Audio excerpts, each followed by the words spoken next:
noticed something different in this Recto Avenue. Yes, there are no electric wires.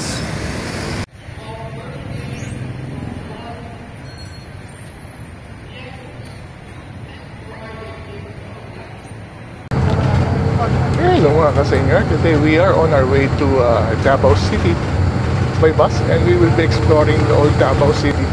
We'll be visiting the old City Hall, the Cathedral, the People's Park, and the old downtown area, as well as other attractions that we can find inside the old Davao City.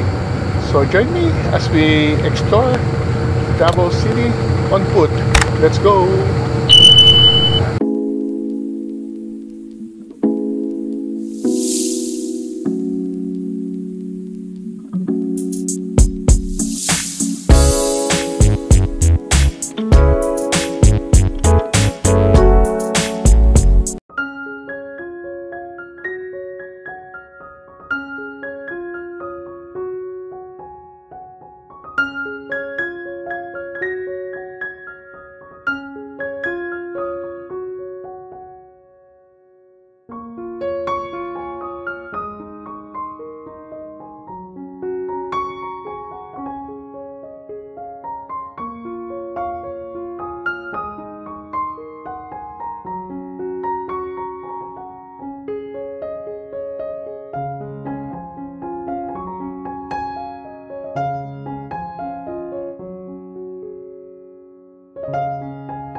our 4-hour travel from Maramag. Now, ang susunod natin na time, jeep or taxi going to downtown. We're going out.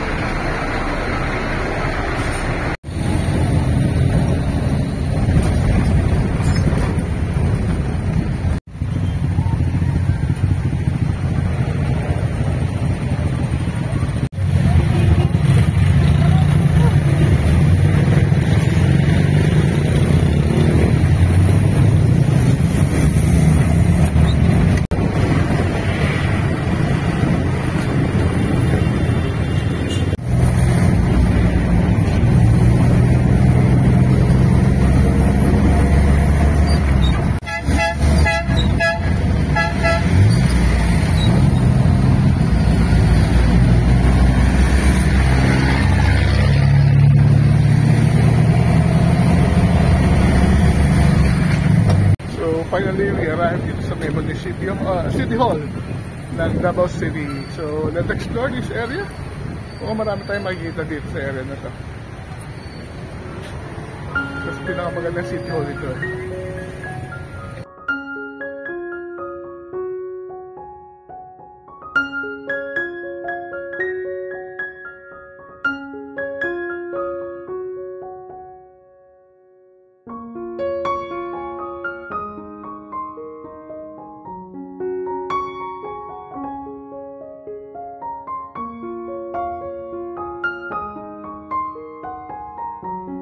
The City Hall of Davao City. The City Hall was built in 1926. Davao City Hall.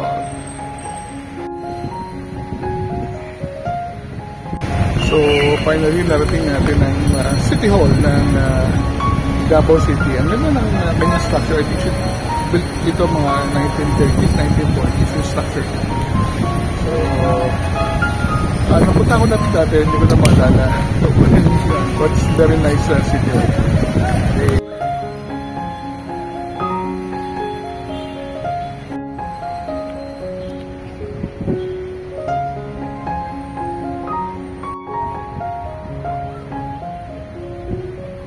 So this is Quezon Park, the park in front of the City Hall of Davao.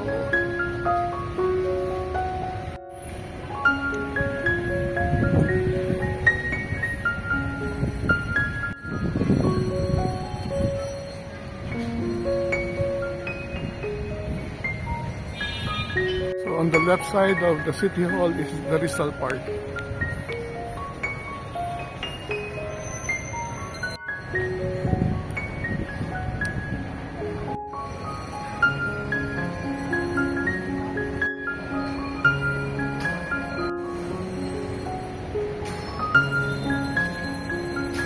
So Rizal Park.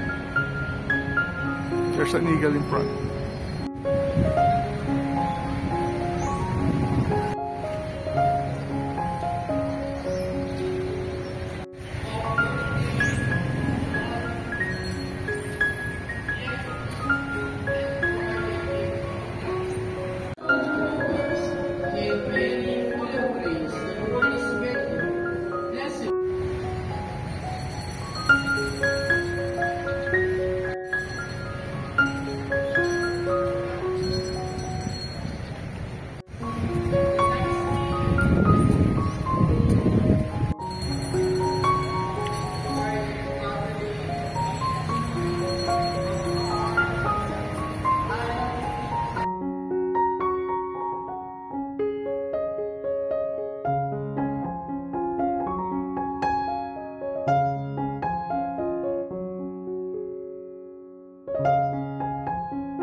Yes, to our next destination, we're going to Mandarin Cafe. So this is Bolton Street. I think we had Jollibee the night before on the right side, but we will be trying Mandarin Tea House. This is downtown Davao, the old downtown Davao.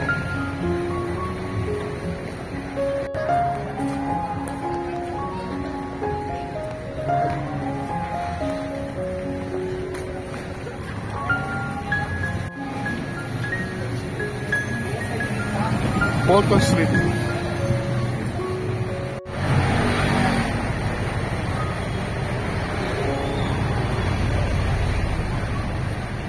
I think this is Mandarin Tea House. Here at Mandarin, and we ordered my favorite mami tsaka siopaw. What we ordered, it's asado and chicken mami, and then siopaw. Then magtitimpla tayo. Tara, let's tikman natin ang Mandarin mami and siopaw.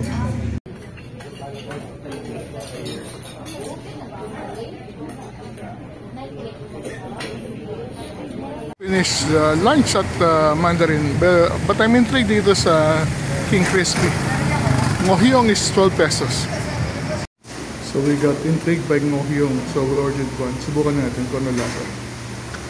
So yata. Parang chicken.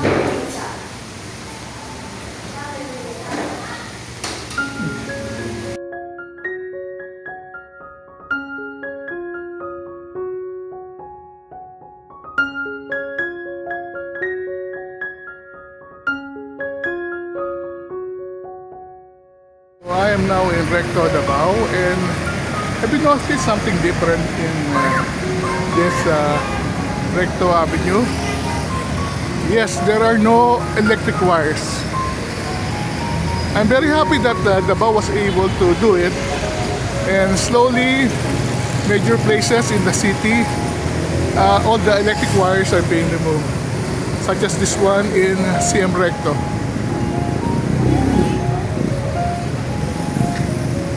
Also, if you're in Davao, you can check in at the Morbi. It's 150 pesos for 6 hours.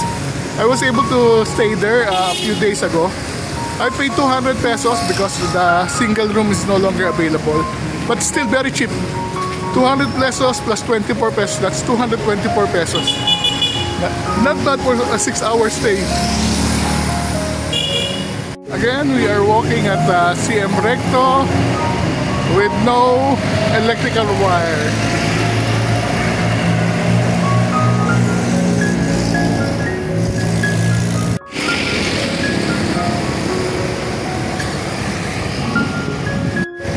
Memories of old Manila, downtown area.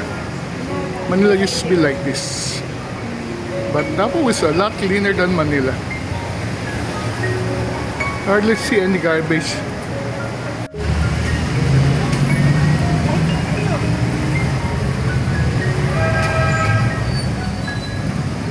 Memories of old Davao.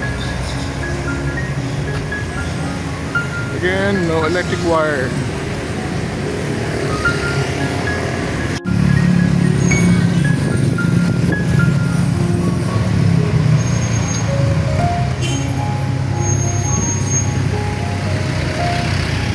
So we just arrived at Davao's People Park.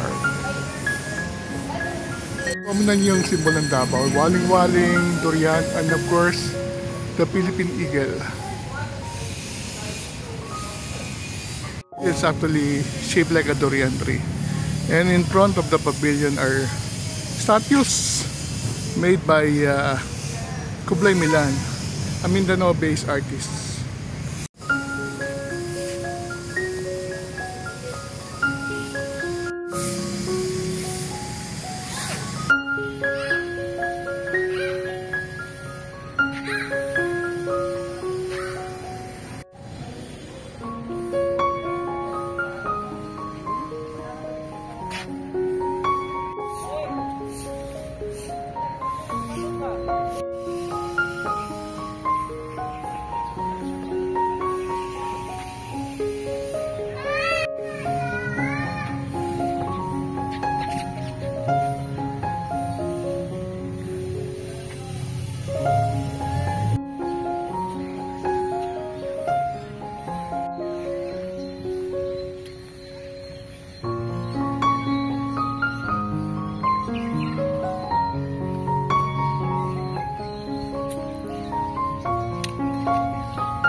now going next to Magsaysay Park.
We just arrived dito sa Magsaysay Park na ngayon ay Kadayawan Park. But before going inside, puntahan muna natin itong mga fruit stand dito kung saan makakita tayo ng mga durian. So these are the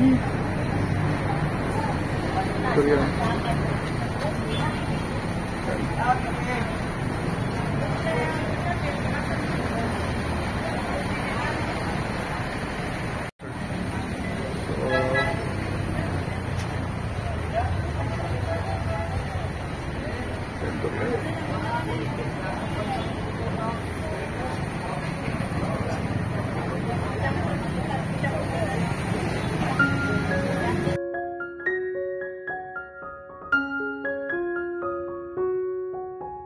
Going sa Kadayawan Park, ang dating Magsaysay Park.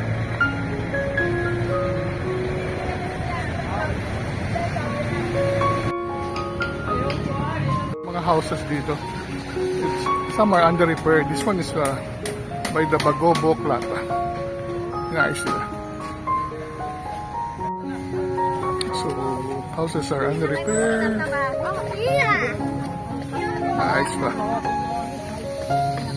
These are the Ata houses. I think ang gumagawa are authentic katutubo. And these are the Manubo houses.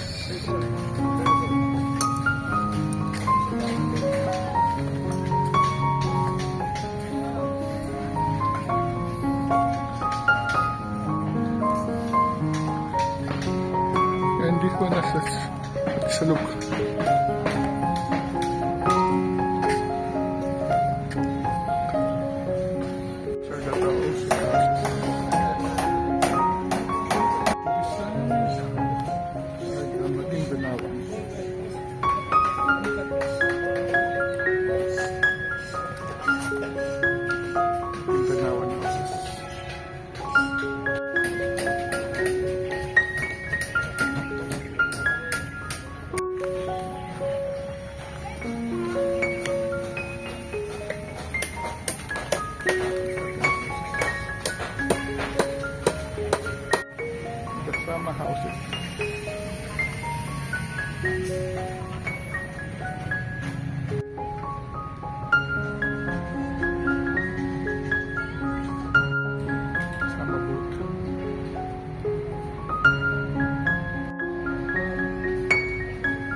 Chinatown.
Tanda na kinasapod na, mga itim.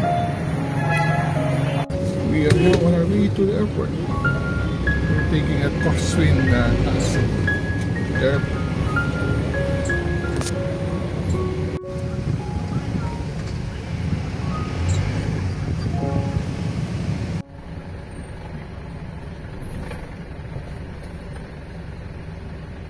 It was a very nice day exploring Davao City. Actually, we came all the way from Maramag and Bukidnon, when we took a bus, 7 o'clock bus, that took us 4 hours to reach Davao City. As soon as we reached Davao City at Ecolan, we just boarded a jeepney going to the downtown area. At the downtown area, we started exploring the old Davao City on foot. We started with the old Municipal Hall, which was City Hall, which was made around 1920s, and then it was followed by the exploration of 2 parks, the Osmeña Park as well as the Rizal Park. This was followed by the Sangguniang Bayan building, which is also quite nice, and then lastly we were able to go to the Cathedral of San Pablo, which was very nice. This is one of the biggest churches, I think, in Mindanao. From there, we walk all the way to our favorite Davao fast food, Chinese fast food, which is Mandarin Tea House. We ordered mami and siopaw, which cost us only 160 pesos with the senior discount. After that, we walked to the People's Park and explore the works of Kublai Milan, a Mindanao-based artist. From there, we took a jeepney again to Magsaysay Park. We started with the fruit stand wherein we saw the durian and pomelos being sold. And then finally, we were able to go around the Kaamulan Park wherein we saw the several tribes of Davao City who built their miniature houses, representative houses of their tribe. So now we're about to go to the airport. Our flight is about 6 o'clock. So we will be probably taking a taxi. It's been a wonderful day exploring Davao City on foot. If you do have some 3 or 4 hours, why not stop by Davao City and explore the old Davao City on foot. With that, I'd like to thank you very much for watching this vlog. Travel while you can. Until our next vlog, see you soon.